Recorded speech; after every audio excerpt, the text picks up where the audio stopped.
আজকে আমরা গেছিলাম মির্জাগঞ্জ মাজারে। সেখানে শুয়ে আছেন বাংলার প্রখ্যাত অলি ও আউলিয়াদের একজন।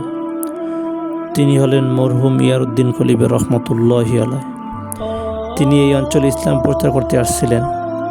তিনি আনুমানিক 1929 অথবা 1934 খ্রিস্টাব্দে ইন্তেকাল করেন।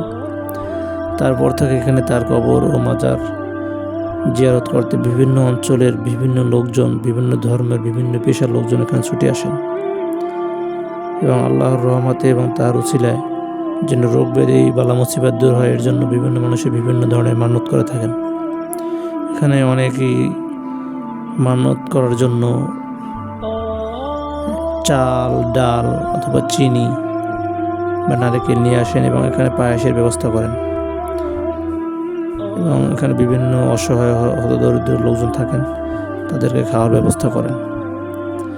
এখানে তার মাজার কেন্দ্র করে গড়ে উঠেছেন মসজিদ, হাফিজি মাদ্রাসায় কয়েক শত কোমলমতি শিশুরা থাকেন, পড়ালেখা করেন। তার দিনে শিক্ষায় শিক্ষিত হন এবং কোরআন তেলাওয়াত করেন সবসময়। আসলে অনেক সুন্দর একটা পরিবেশ। এখানে কেউ না গেলে আসলে বুঝতে পারবে না যে পরিবেশটা কেমন। তাই সবাইকে আসার জন্য দাওয়াত রইল। এখানে না আসলে কেউ বুঝতেই পারবেন না পরিবেশটা কত সুন্দর, কত মনোরম, মনোমুগ্ধকর।